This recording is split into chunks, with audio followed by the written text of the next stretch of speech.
Assalamualaikum warahmatullahi wabarakatuh.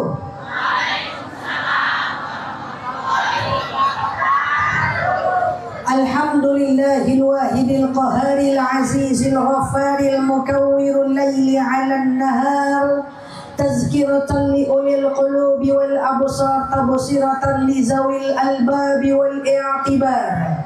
Walhamdulillahi nahmaduhu nasta'inuhu nastaghfiruh wa na'udzu billahi min syururi anfusina wa min sayyiati a'malina may yahdihillahu fala mudhillalah wa may yudlilhu fala hadiyalah.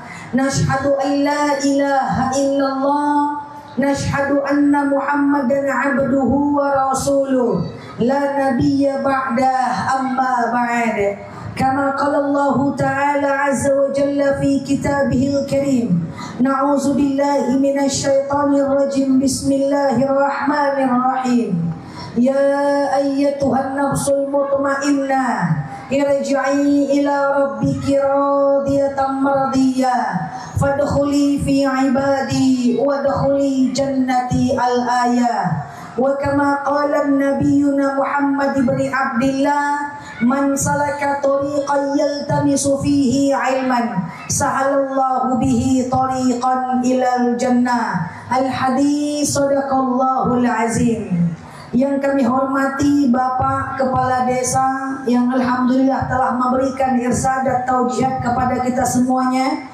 Yang saya hormati Bapak Ketua Cabang dan Ketua Ranting Muhammadiyah setempat. Yang kami hormati Bapak DPRD Bapak Ristanto yang alhamdulillah tadi telah kita dengarkan irsadat taujihat beliau. Yang saya hormati Ibu Ketua An-Nur serta Ibu Ketua Permata kita yang alhamdulillah tadi juga telah kita dengarkan irsadat taujihat dari beliau. Dan yang saya sayangi, yang saya hormati seluruh jemaah yang saya tengok nih, ibu-ibunya nih, ini wajah-wajah ahli surganya Allah semua nih, amin. Yang bapak-bapaknya dalam masjid, wajah-wajah ragu saya, wajah-wajah ahli hidayah Allah, amin. Yang tak sekedar menunggu hidayahnya Allah, tapi senantiasa menjemput hidayah Allah tersebut, amin. Allahumma amin. Sebelum kita mulai tausiah kita hari ini, ibu-ibu, bapak-bapak, kita berdoa kepada Allah semoga siapapun kita yang hadir dalam majlis ini, insya Allah Allah sehatkan badan kita, amin. Allah kuatkan jasad kita, amin. Allah tambah ruh keimanan kita, amin. Allah luaskan rezeki kita, amin. Allah jauhkan kita dari orang-orang zalim. Allah matikan kita dalam keadaan husnul khatimah, amin. Allahumma amin. Ibu-ibu semua sehat? Alhamdulillah. Selanjutnya, innallaha wa malaikatahu yusalluna 'alan nabi ya ayyuhalladzina amanu sallu 'alaihi wa sallimu taslima. Salawat salam kita hadiahkan kepada baginda Nabi. Allahumma salli ala Muhammad wa ala ali Muhammad. Ibu-ibu yang saya sayangi karena Allah, senang saya bisa hadir dalam pengajian ini. Tadi saya santai-santai aja dari Pekanbaru datang, nggak jalan kaki ya. Dari Pekanbaru jam 11 lewat 20 menit. Jeda Isoma, saya sampai ke sini alhamdulillah tak terlambat-lambat banget. Semoga semua ini tidak mengganggu konsentrasi kita, amin. Allahumma amin. Ini temanya adalah menyambut bulan Ramadan bersama anak yatim. Di bawahnya ada tulisan lagi, menyambut bulan Ramadan agar hati tenang. Jadi tema kita dua, sampai besok malam kita ceramah. Ini Masya Allah ya. Jadi tadi kita ada pembagian anak yatim. Saya jadi teringat dengan dalil kata baginda Nabi, ana wa kafilul yatim kal hatain. Saya dan orang-orang yang menyenangi, orang-orang yang menyantuni anak yatim kal hatain. Nanti di surga akan kayak gini. Jadi ibu-ibu, memang kita itu kalau mau cari surga, salah satunya adalah santuni anak ya yatim. Ana wa kafilul yatim kal hatain. Saya dengan orang yang menyantuni anak yatim itu seperti dua jari. Jadi nanti kita kalau seandainya di akhirat kita itu akan bersama baginda Nabi seperti ini, masya Allah. Dalam dalil lain dikatakan fa'ammal yatima fala taqhar. Dengan anak yatim janganlah kita bersikap sewena-wena, semena-mena. Jangankan dengan anak yatim kita, intinya kalau kita tak bisa berbuat baik minimal jangan menyakitinya. Anak yatim ini luar biasa, Bu. Apa kata Allah dalam dalil? Dalam dalil dikatakan wala taqrabu malal yatim. Jangan kalian dekati harta anak yatim. Artinya anak yatim itu punya hak atas harta kita.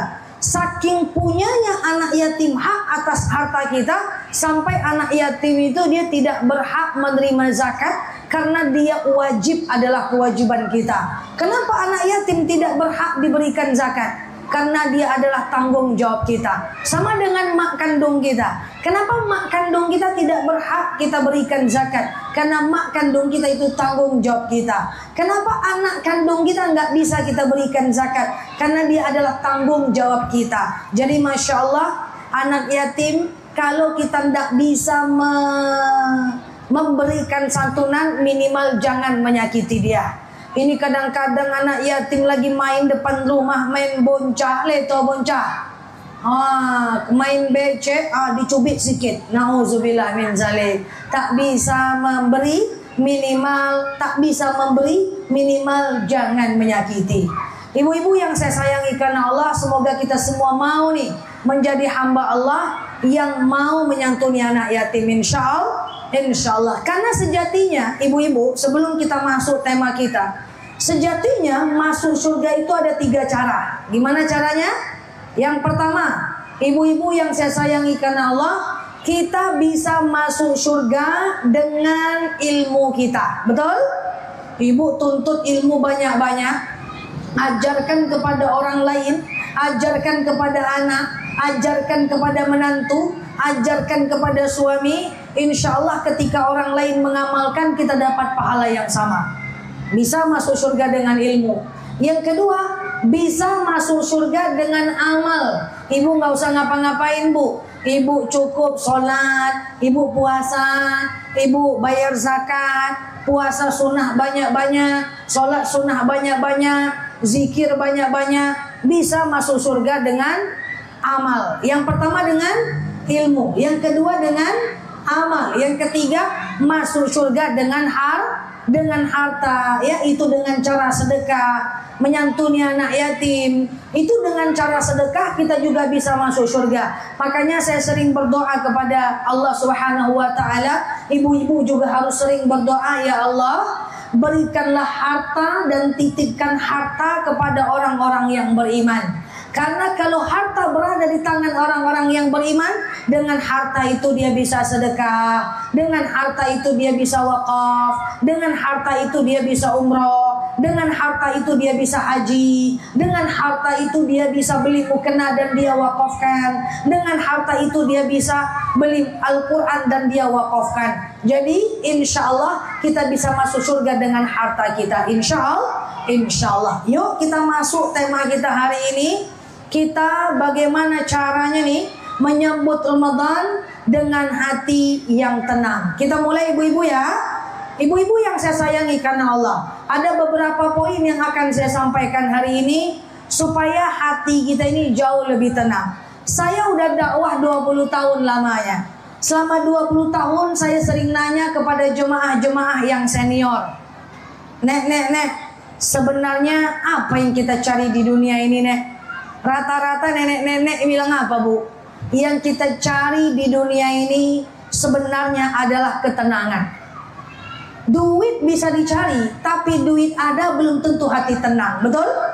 Harta bisa dicari, tapi harta ada belum tentu hati menjadi tenang. Maka kita bahas bagaimana caranya nih supaya hati kita, jadi kalau seandainya kita amalkan ini, maka insya Allah hati kita akan menjadi hati yang lebih tenang, insya Allah. Ibu-ibu yang saya sayangi karena Allah, yang pertama, mau nggak mau, bapak-bapak, suka nggak suka, ikhlas nggak ikhlas, Nyaman atau tidak nyaman memasuki bulan Ramadan, kita mesti selesaikan urusan kita dengan manusia. Ya, tadi Pak anggota dewan kita bilang bahwa bab hablum minan nas itu luar biasa. Selesaikan urusan kita dengan manusia. Saya nggak tahu di desa ini, karena kata Pak Dewan tadi desa kita ini semua masyarakatnya makmur. Karena sumber kemakmuran ada di desa ini. Sumber kemakmuran pula nama desa ya. Sumber makmur gitu ya. Saya pengen masyarakat kita ini menjadi masyarakat yang baldatun thayyibatun wa rabbun ghafur. Amin. Masyarakat yang menjadi masyarakat yang sejahtera. Amin. Masyarakat ini kalau mau tenang, maka mesti selesaikan urusan kita dengan manusia yang lain. Saya nggak mau dengar, saya dakwah 20 tahun. Udah banyak sekali saya dengarkan curhatan dari jemaah. Ada yang tak bersapaan dengan tetangga 10 tahun. Ada yang tak bersapaan 20 tahun. Ada yang bersapaan pas Ramadan aja, pas Idul Fitri aja. Mohon maaf lahir batin ya Bu, gigi rapat dikit. Nanti setelah Idul Fitri diulang lagi, bermusuhan lagi. Na'udzubillah. Maka ibu-ibu yang saya sayangi karena Allah, seperti Ibu Ketua Permata tadi bilang, bahwa selesaikan urusan kita dengan manusia. Stop dan hentikan segala bentuk permusuhan dengan manusia. Hidup cuman sementara, waktu tidak lama lagi. Bahkan banyak orang sekarang yang umurnya pendek. Siang dia masih ketawa, malam dia meninggal dunia. Makanya ibu-ibu hati-hati, selesaikan urusan dengan manusia. Dengan manusia jangan bikin banyak salah. Ini ndak kita ceritakan dia sekarang, tahu-tahu besok pagi dia meninggal. Rasain, dicarinya nanti tengah malam. Jadi dengan manusia itu stop segala bentuk permusuhan. Sebisa mungkin jangan sakiti hati orang lain. Karena kenapa? Karena saya sering bilang, bermusuhan dengan manusia itu sulit. Karena manusia tidak maha pemaaf, sementara Allah itu maha pemaaf. Betul? Jadi setelah pulang dari sini nanti, ibu-ibu bermaaf-maafan. Kalau ada ibu tak bersapaan dengan besan, tak bersapaan dengan tetangga, gak bersapaan dengan kawan lama, ibu catat nama orang-orang itu. Ini serius. Catat nama orang-orang itu dan ibu ucapkan kepadanya mohon maaf lahir dan batin. Mau nggak mau? Ini saya siarkan di mana-mana karena ini wajib. Ibu pernah gosipin orang? Oh, semangat. Ngaku kali pula. Pernah gosipin orang? Pernah? Sering atau jarang? Dari wajahnya sering nih. Nah, ini saya jelaskan ya. Nanti malam itu catat nama-nama orang yang sering ibu gosipkan nih. Apa itu gosip? Gosip adalah kalamuka li akhaka. Kau ceritakan saudaramu yang dia tak suka diceritakan. Itu gosip. Jadi ibu catat nanti nama-nama orang yang pernah ibu gosipkan itu. Jangan-jangan ada nama saya di situ pula. Catat namanya. Nanti WhatsApp dia. Mohon maaf lahir dan batin. Pas orang tuh tanya kenapa? Pokoknya mohon maaf aja lah gitu. Jangan ngaku pula kemarin kau gosipkan kau waktu nggak datang tablik akbar. Jangan. Minta maaf kepada dia. Kurang-kurangi bikin salah dengan manusia. Umur kita ini nggak panjang Bu, pendek saja Bu. Maka mulai hari ini coba bersihkan dengan manusia. Catat nama-nama orang yang pernah kita sakiti, orang-orang yang pernah kita zolimi, orang-orang yang pernah kita buka aibnya, orang-orang yang pernah kita bikin hatinya menangis. Catat, mohon maaf lahir dan batin kepada dia. Kadang-kadang na'udzubillah, yang ada orang-orang yang dengan suami terdekat mohon maaf lahir dan batin, dengan istri mohon maaf lahir dan batin, sehingga masuk Ramadan kita lebih tenang. Insya Allah. Terus Ustazah, kalau seandainya dia yang salah gimana? Kalau dia yang salah kita maafkan aja. Wah, saya susah memaafkannya. Siap-siap menderita seumur hidup. Karena orang yang tidak memaafkan orang lain, hatinya akan menderita. Makanya saya sering ditanya oleh kakak saya, Dek, cepat betul engkau memaafkan orang, Dek. Saya memaafkan orang bukan karena saya paling baik. Orang itu tetap salah di mata Allah, tapi saya maafkan agar saya bisa tenang dan bisa bahagia. Dan gak akan pernah tenang kita sebelum kita maafkan orang lain. Setelah itu jangan bikin salah lagi. Cocok? Cocok? Nah, jadi nanti setelah ibu mohon maaf lahir dan batin, kurang-kurangi bikin dosa.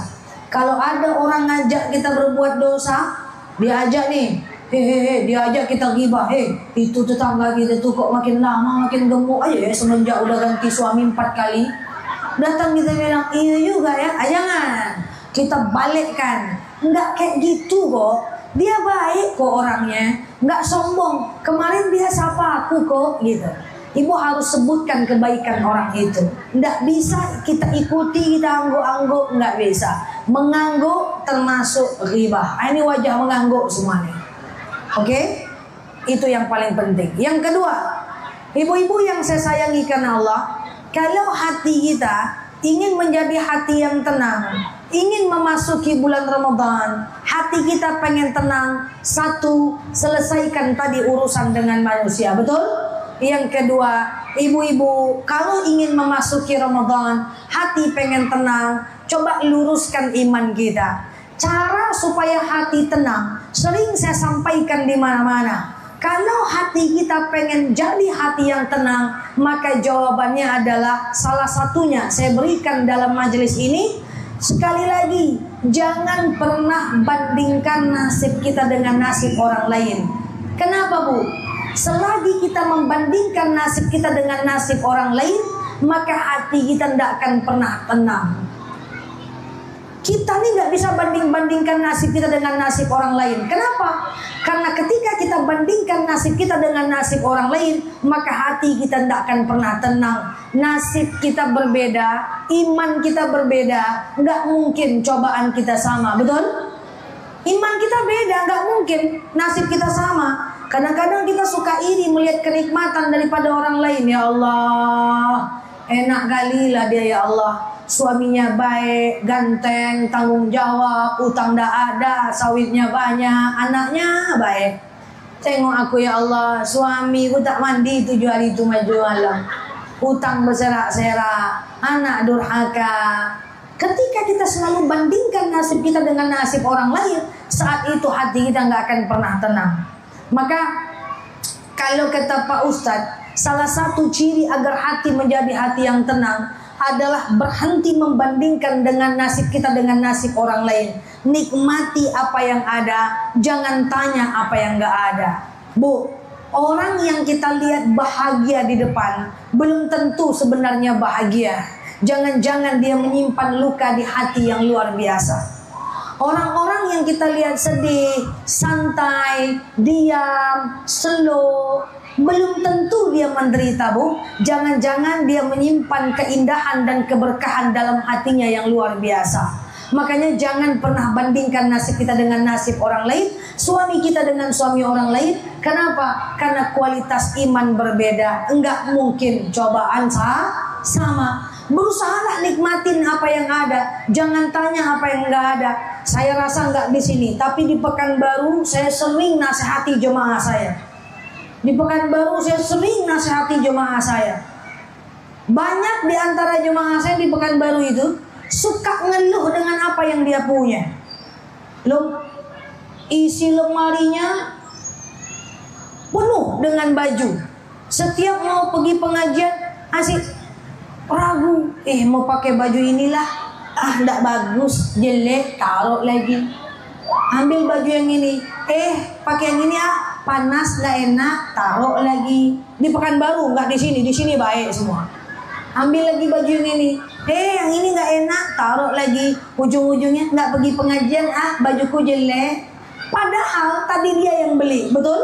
Padahal tadi dia yang beli baju itu, tapi dia anggap nggak bagus bajunya. Padahal tadi dia yang beli. Artinya apa? Ini orang yang nggak akan pernah tenang hidupnya. Kenapa dia nggak pernah tenang? Karena dia nggak bisa menikmati apa yang dia punya. Nauzubillah.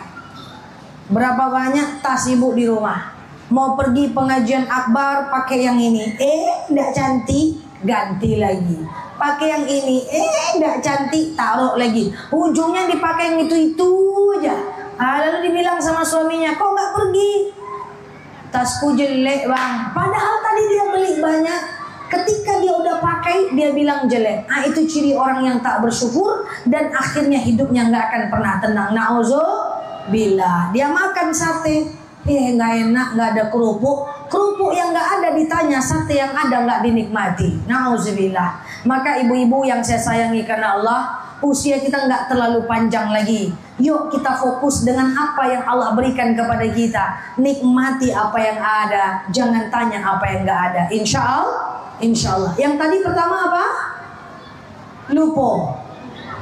Minta maaf dengan manusia. Yang kedua, jangan bandingkan nasib kita dengan nasib orang lain. Nikmati apa yang ada, jangan tanya apa yang nggak ada. Yang ketiga, ibu-ibu yang saya sayangi karena Allah, agar hati tenang, kita fokus dengan Ramadan.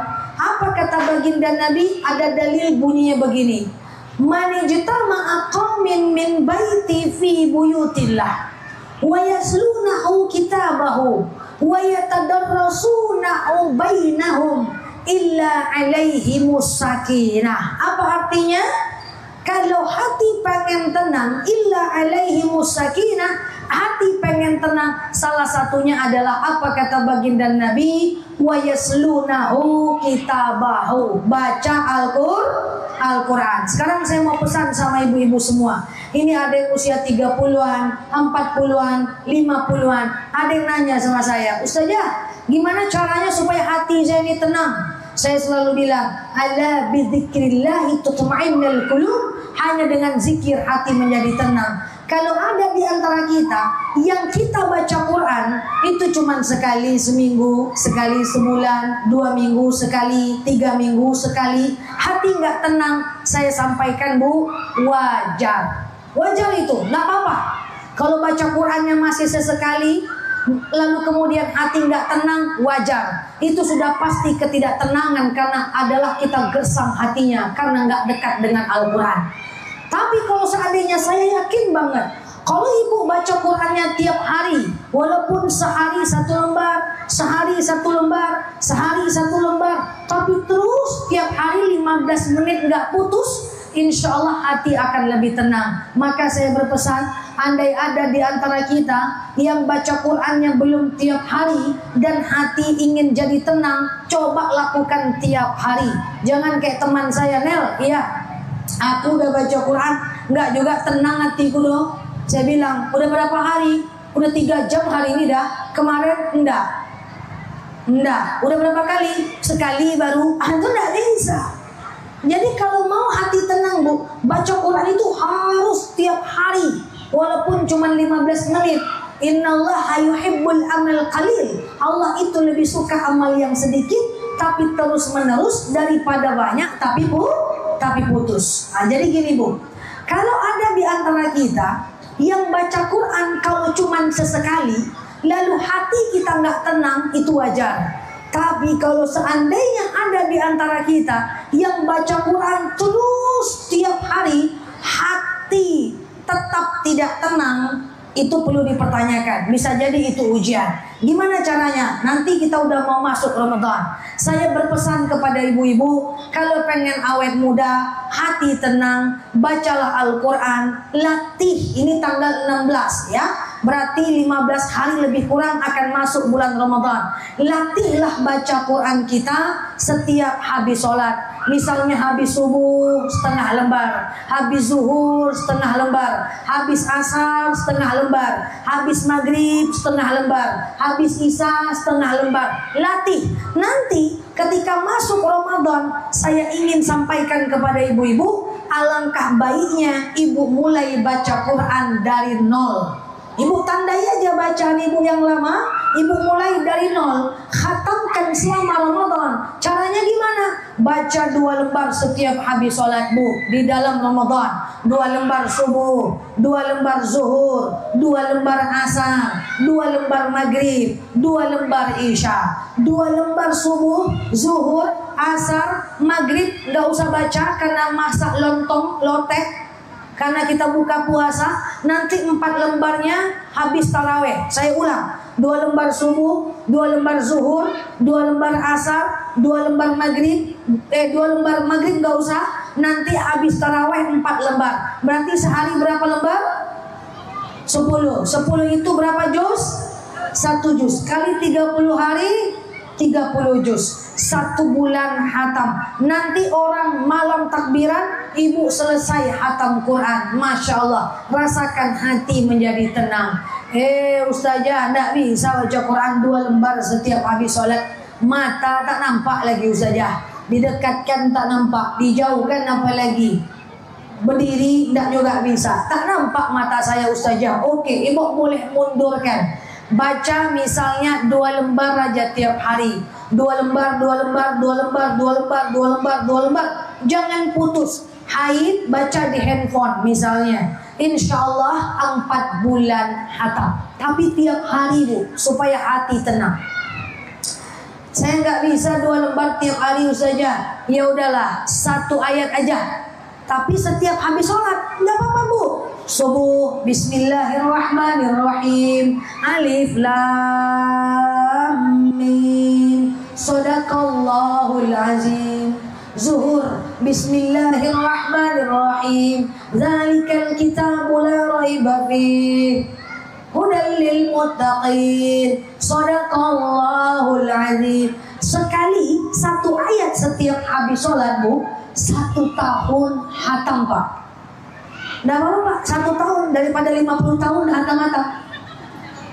Tidak bisa saya 1 ayat setiap habis sholat. Ya udah, cari satu waktu di mana ibu baca 5 ayat. Misalnya habis subuh menjelang zuhur, atau habis asar menjelang maghrib, atau habis maghrib menjelang isya. Baca 5 ayat.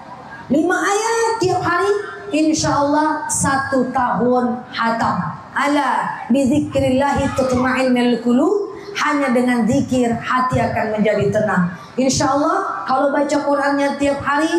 Udah pernah ada penelitian, dikumpulkan 30 orang yang rajin baca Quran, lalu digandengkan dengan 30 orang yang gak pernah baca Quran. Orang yang gak pernah baca Quran, bu, itu adrenalinnya gak stabil. Adrenalinnya gak stabil sehingga dia cepat tersinggung. Dengan dia cepat tersinggung, dia cepat marah. Kalau udah dia cepat marah, maka rumah tangganya gak akan sakinah. Tapi kalau orang yang rajin baca Quran, adrenalinnya stabil. Ketika adrenalinnya stabil, dia tak mudah marah, tak mudah tersinggung. Kalau dia tak mudah tersinggung, insya Allah rumah tangganya sakinah. Insya Allah. Oke, yang pertama tadi apa? Selesaikan urusan dengan manusia. Yang kedua apa? Jangan bandingkan nasib kita dengan nasib orang lain. Yang ketiga, di bulan Ramadan, di bulan menjelang Ramadan, baca Quran setiap habis sholat. Dalam Ramadan usahakan setiap habis sholat, sehingga kita dalam 1 bulan Ramadan kita selesai Ramadannya dengan enak. Yang keempat penting, jarang dijelaskan oleh ustadz-ustadz. Sekarang saya jelaskan tentang Ramadan. Saya mulai beberapa hal yang penting saja tentang Ramadan. Ibu-ibu yang saya sayangi karena Allah, nanti di bulan Ramadan biasanya ibu-ibu bangun jam 3, betul? Lalu kemudian ibu masak, ibu sholat subuh. Saya mau jelaskan, ibu-ibu selama Ramadan nanti jangan tidur habis subuh dan habis asar. Dalam dan luar Ramadan dimakruhkan tidur habis subuh dan habis asar. Nggak bisa bu, nggak boleh. Kenapa? Karena status hukumnya adalah makruh. Oke, biasanya habis subuh suka tidur. Oke, kalau mau tidur jam 6 lewat. Kemudian yang kedua, seputar Ramadan. Kalau pernah nggak ibu dengar kalimat atau kata-kata seperti ini? Tidurnya orang puasa adalah ibadah. Pernah dengar Ustaz ceramah begitu? Bunyi dalilnya begini. Naumus shaim al-ibadah. Tidurnya orang puasa adalah ibadah. Saya mau sampaikan ibu-ibu yang saya sayangi karena Allah, itu adalah dalil yang lemah. Tidak ada itu. Tidurnya orang puasa adalah ibadah. Nggak ada. Rasulullah itu Ramadan dia nggak tidur bu. pagi dia berperang, malam dia iktikaf. Datang orang kita, siang tidur aja terus, malam tidur lagi. Pas ditanya, kenapa kau tidur terus? Ibadah. Jangan. Tidurnya orang puasa bukan ibadah. Rasulullah itu siang dia berperang, malam dia berzikir. Masya Allah. Siang dia berperang, malam dia berzikir. Oke? Itu yang kedua, tentang Ramadan. Yang ketiga, ibu-ibu yang saya sayangi karena Allah, tentang Ramadan, bahwa batas sahur adalah azan subuh, bukan sirine. Tahu sirine? Imsakiyah. Antara imsak dengan sahur itu ada waktu 7 menit lagi atau macam 10 menit lagi. Ibu masih bisa bersahur walaupun dengan segelas air putih saja. Apakah sahur itu hukumnya wajib? Tidak. Sahur itu hukumnya sunnah. Nggak sahur nggak apa-apa. Cuman sayang kalau kita nggak sahur. Pertama, karena dalam sahur ada berkah. Yang kedua, karena dalam sahur membedakan diri kita dari orang Yahudi. Yang ketiga, karena dalam sahur doa kita mustajab. Jadi Bapak Ibu, nanti anak mudanya bangunkan, paksa bangun sahur, karena dalam sahur ada berkah. Clear? Selanjutnya, ibu-ibu yang saya sayangi karena Allah, banyak pertanyaan yang muncul di saya, Pak. Apakah perempuan ini bagusnya sholat di masjid atau di rumah aja tarawihnya? Bagus mana, Bu? Bagus mana, Bu? Jangan berkelahi. Saya bertanya, bagus di rumah atau di masjid?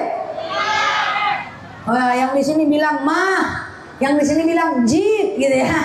Jadi begini, bahwa akan ada bahwa wanita itu, Bu, tidak diwajibkan ke masjid, tapi juga tidak diharamkan ke masjid. Saya ulang, wanita tidak diwajibkan ke masjid dan tidak juga diharamkan ke masjid.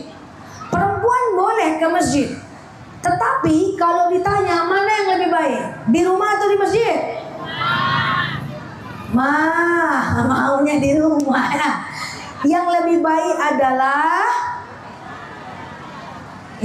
baik adalah berjamaah. Tunggu dulu. Kalau di rumah berjamaah baik, di masjid berjamaah baik, di rumah berjamaah baik, di masjid sendiri kurang baik, di rumah sendiri kurang baik, di masjid berjamaah baik. Yang penting intinya berjamaah. Usahakan berjamaah. Jadi perempuan tidak diharamkan ke masjid, tidak juga dilarang di masjid. Idza sta'zana nisa'akum fil lail ilal masjid fa'dzulahunna. Jika istri kalian meminta izin ke masjid, maka izinkanlah dia. Cuman persoalannya, tarawih itu berapa rakaat? Tarawih itu cuma ada 2 pilihan, Bu. Tarawih itu cuma ada 2 pilihan.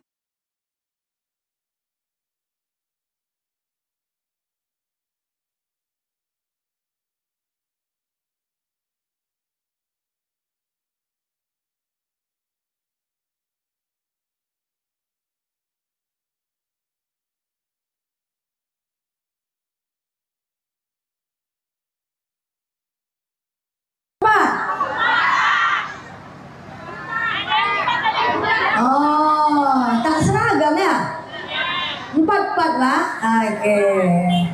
Berarti satu desa tak seragam ya? Oke, baik. Kalau taraweh ibu-ibu di rumah, misalnya nih di masjid ya, saya jelaskan sedikit. Misalnya ibu-ibu sholat maghrib di rumah, lalu ibu-ibu berbuka, kan gitu kan? Lalu kemudian ibu-ibu tidak sholat isya ke masjid. Lalu ibu-ibu dengarkan ceramah ustadznya, gitu ya. Lalu ketika sholat taraweh, ibu-ibu yang saya sayangi karena Allah, katakan terlambat. Kita ambil yang 2-2. Ibu-ibu 2 rakaat pertama terlambat nih, maka saya jelaskan, ketika terlambat 2 rakaat pertama taraweh, ibu-ibu jangan susul imam, biarkan aja imamnya dulu 2 rakaat, nanti kelompok rakaat, 2 rakaat yang kedua, 2 rakaat yang ketiga, 2 rakaat yang keempat boleh ikut, 2 rakaat yang pertama tadi nanti susul sendiri. Paham? Tarawih nggak ada masbuk, Bu. Contoh tadi Bapak 44 ya Pak. Contoh 44. Wah, karena habis makan lontong, lalu kemudian setelah itu kita terlambat tarawihnya. Nyampe di masjid orang udah 2 rakaat. Maka biarkan dulu 4 rakaat itu lewat. Nanti kita tarawih 4 rakaat yang kedua, lalu kemudian tarawih yang pertama tadi kita gantikan dengan 4 rakaat sendiri. Paham? Baru kita sholat witir sendiri. Nah, kalau dilakukan di rumah gimana? Gimana? Saja yang mewakili dari jamaah semua, manakah yang lebih dahulu antara mengqadha puasa Ramadan atau puasa sunnah sawal gitu maksudnya. Oke, ada lagi?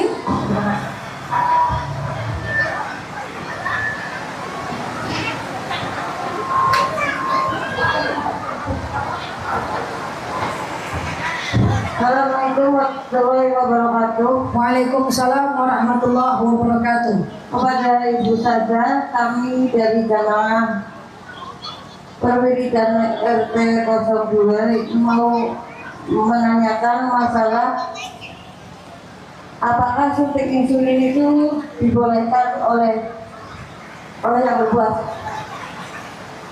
Dan satu lagi, tanda-tanda puasa kita yang diterima Allah. Jadi itu yang menanyakan, semoga Ibu kita bisa informasi yang jelas. Terima kasih. Assalamualaikum warahmatullahi wabarakatuh.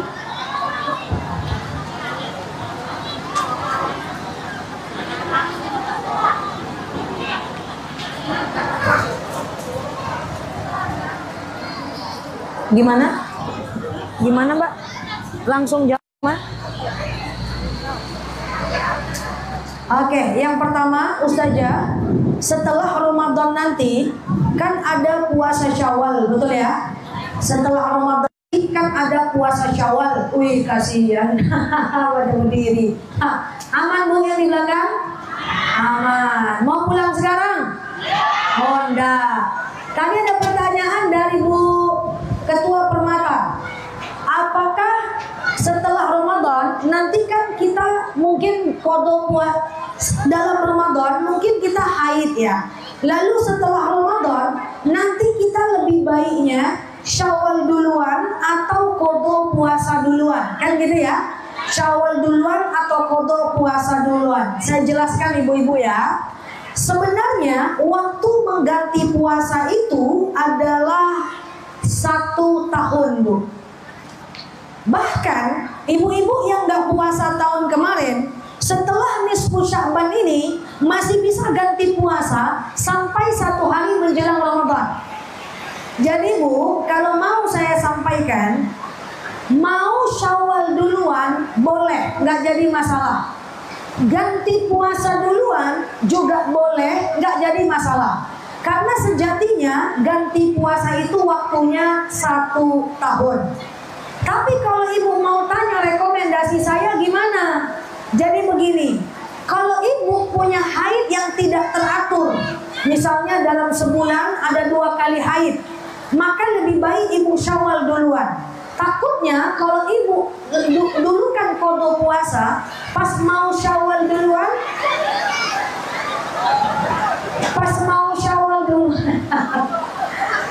Oke, suara masih jelas?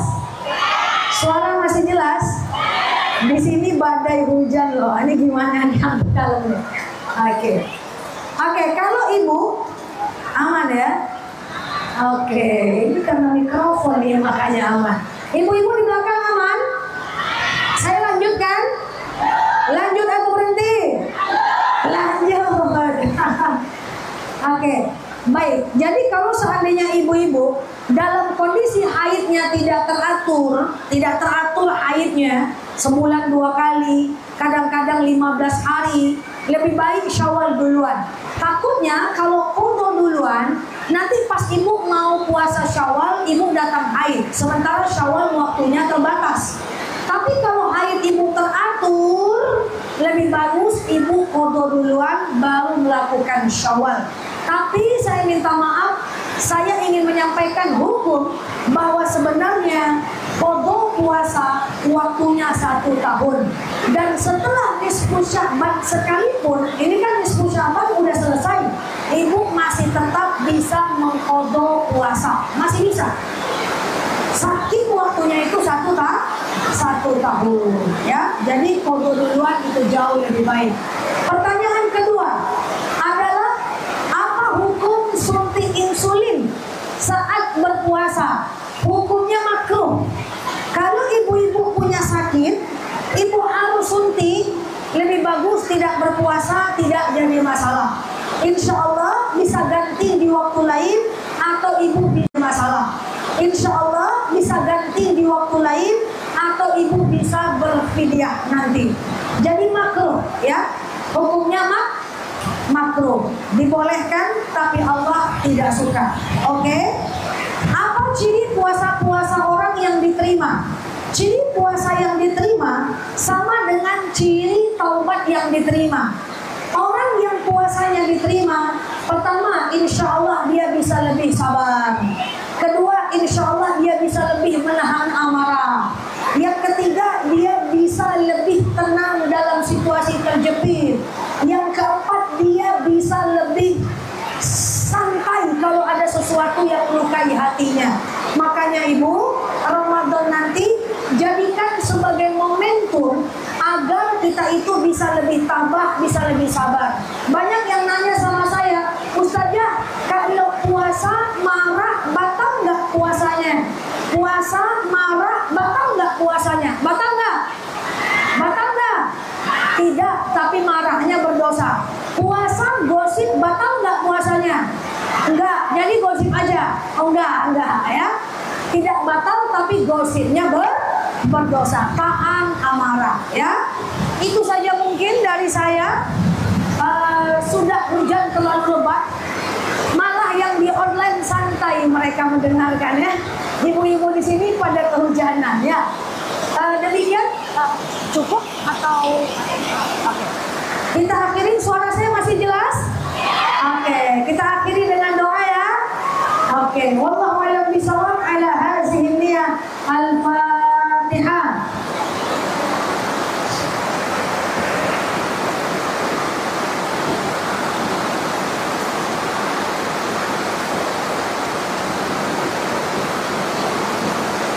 Amin ya Allah, amin ya Rahman, amin amin ya Mujib as-Salim. Allahumma salli ala Muhammad wa ala ali Muhammad. Allahumma inna nas'aluka ridhaka wal jannah, na'udzubika min sakhatika wan nar. Allahumma inna nas'aluka salamatan fi dinina, afiyatan fi jasadina, ziyadatan fi ilmina, barakatan fi rizqina, taubatan qabla al-maut, rahmatan minal maut, maghfiratan ba'da al-maut. Allahumma hawwin 'alaina fi sakaratil maut, najatan minan nari wal afwa 'inda al-hisab. Allahumma anta salamu assalamu ilaika ya abdus salam, fa'alina rabbana bis-salam wa inna al-jannata darus salam. Tabaraka rabbana wa ta'alaika ya hadzal jalali wal ikram. Allahumma inna na'udzubika minal hammi wal hazan, na'udzubika minal 'ajzi wal kasal, na'udzubika minal jubni wal bukhli, na'udzubika min ghalabati ad-dayni wa qahri ar-rijal. Allahumma yassir 'alaina umurana wa la tu'assir 'alaina umurana ya rabbal alamin. Allahumma barik lana fi Sya'ban wa ballighna Ramadan. Allahumma rabbana innaka 'afuwwun karimun tuhibbul 'afwa fa'fu 'anna ya karim. Allahumma innaka 'afuwwun tuhibbul 'afwa fa'fu 'anna ya karim. Allahumma khususan ila arwahi abaina wa ila arwahi ummahatina wa ila arwahi kulli muslimina wal muslimat. Allahumma ij'al qabrahum rawdatan min riyadil jannah wa la taj'al qabrahum muratan min bukarin niram. Allahumma yassir 'alaina umurana wa la tu'assir 'alaina umurana.